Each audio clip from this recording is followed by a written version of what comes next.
Welcome back to my channel. My name is Sydney Morgan, and today I have a crazy case for you. Today we're going to be talking about a girl named April Sykes from Paris, Tennessee. Today's case is about a girl who thought that she was going to go for a simple joyride with her ex-boyfriend. It turned into nothing but multiple different types of assault, attempted murder, there's fire, stabbings. It's crazy. So let's get into it. When April was 18 years old, she used to work at a pizza shop. And on November 5th, 2005, she got a call from her ex-boyfriend, Brandon, saying that he wanted to go for a ride. He wanted her to pick him and his friend Virgil up and go for a ride in their car. So April goes to pick up Brandon and Virgil.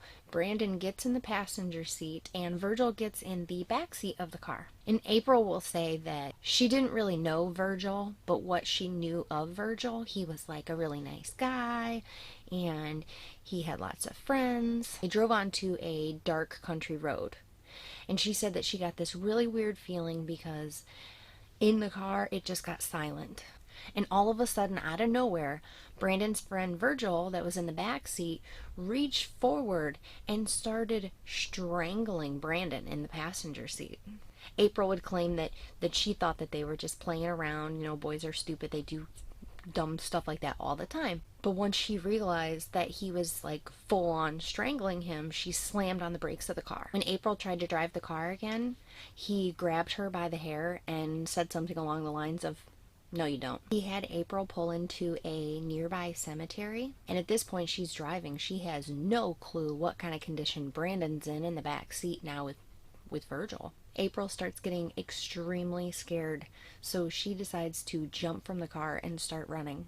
But unfortunately, Virgil catches up to her pretty quickly. He started punching her in the face and beating her. April's ex said something that completely blew her mind. Brandon said, "Do what you want with her, just leave me out of it." And at this point, April lost like all hope. She had no clue what was going to happen.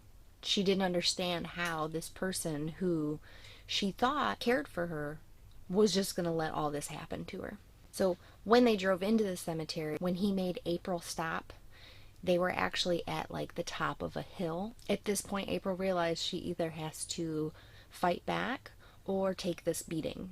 So they get out of the car. Virgil forces Brandon to get in the trunk of the car. So once Brandon is in the trunk of the car, Virgil takes April and leads her down the hill where there's like a brushy kind of ditch area. And as they're walking down there, he tells April to get undressed. And he takes her down there and he rapes her. And then when he was done, he brought her back up the hill. He would knock on the trunk and ask Brandon if he was still in there. And since Brandon was still in there, he would take April back down the hill and he would assault her again. And they just kept doing that back and forth motion up and down the hill. During these sexual assaults, April would say that Virgil just kept strangling her and hitting her, and she would go in and out of consciousness. Said that she really just wanted to run away, but she was too afraid because last time she tried to run away, he caught up to her really quick and things got worse from there.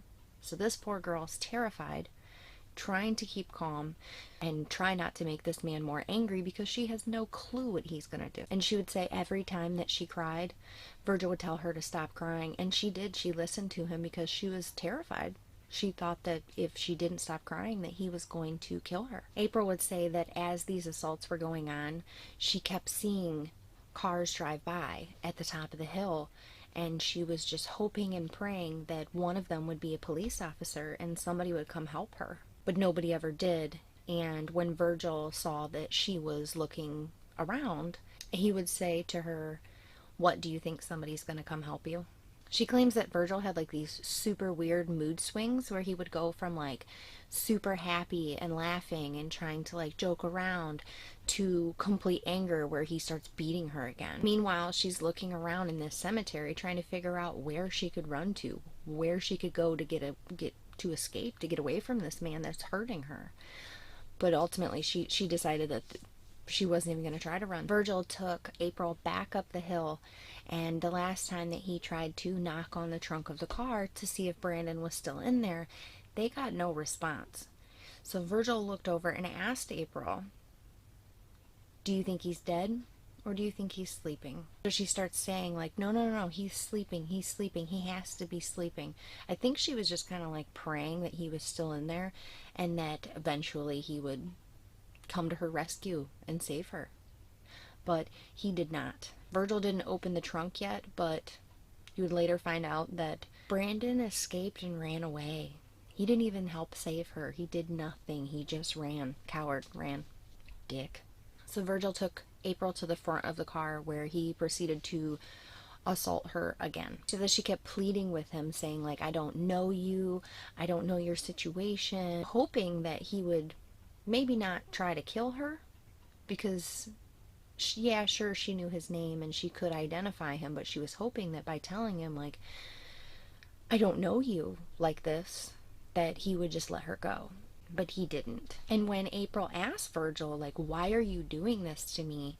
The only thing that he would say was that because he had drugs on him, he thought that April was setting him up to get caught. Which that's the dumbest reason. Dumbest reason to kill somebody.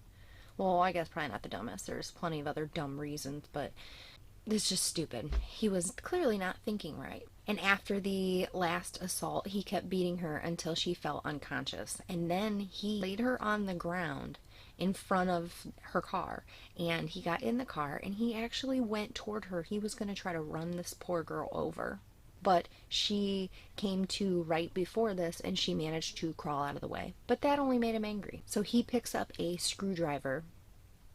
And she said that she didn't know that she was stabbed. She just seen all the blood, but he stabbed her multiple times with this screwdriver. So April did what any smart person would do in this situation. She did a good job. She pretended to play dead. She thinks that he kind of believed it because as soon as she started playing dead, he went back over to her car and started wiping it down. He was removing any fingerprints that he could have possibly left on the door, the handle, everything. Then he goes back over and he grabs April and he opens the trunk. And I'm guessing at this point, this is when he realized that Brandon was not in the trunk. Brandon had escaped. So he puts April in the trunk of the car, shuts the lid, and drives away, and he starts driving super crazy. She believes that he was like taking different turns so that she wouldn't know exactly where they were going. She says that she remembers him backing into a driveway, and he got out of the car, and then she heard him get back in, but what he went to grab was a gas can. So he gets back in the car and he starts driving again. He gets on the outskirts of town in another dark area and he pulls off into a field. And at this point it started to rain. Virgil gets out of the car, he goes to the trunk, opens the trunk, and April's still playing dead. So he pours the gasoline all over April and then he lit it on fire. At this point, clearly he knows that she's not dead, that she is still alive, because she starts screaming. Then once April is on fire in the trunk, he pours the gasoline all over the rest of her car. She would say, quote, I remember being in the trunk of the car and it being lit up from the flames coming off of my body.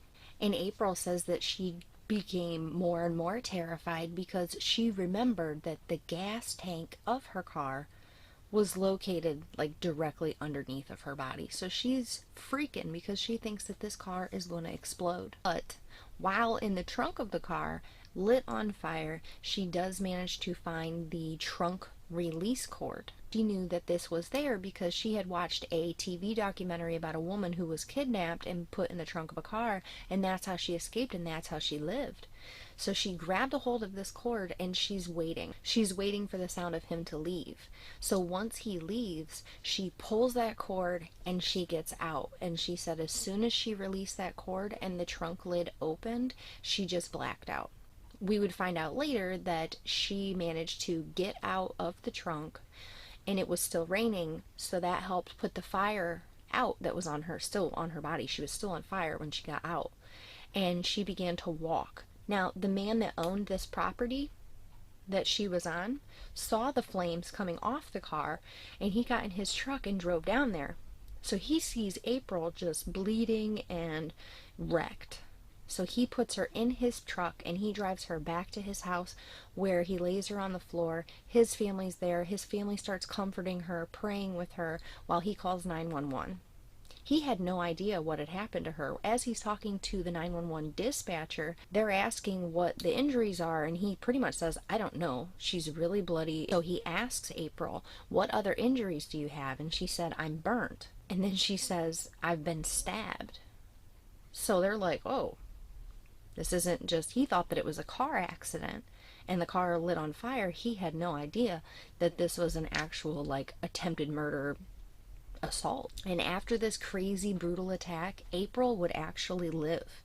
It took 19 surgeries to help graft her third-degree burns because she had third-degree burns on almost 50% of her body.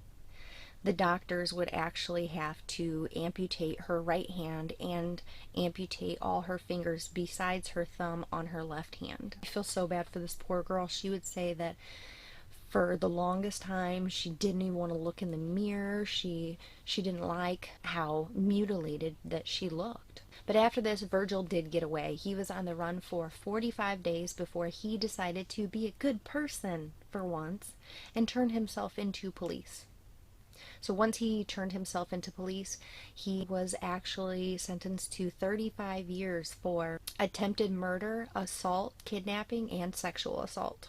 Now, once April began to heal and she was coming out of the hospital, she was really struggling to find a reason to live until she met a man named Chris. She claims that he was amazing to her. He didn't treat her like she was a burn victim, and they would later go on to have a son. So trying to better herself for her child, she decided to move to a town that was nearby called Camden. And I'm not really sure how it happened. I've seen multiple different causes of death, but April died December 1st of 2020.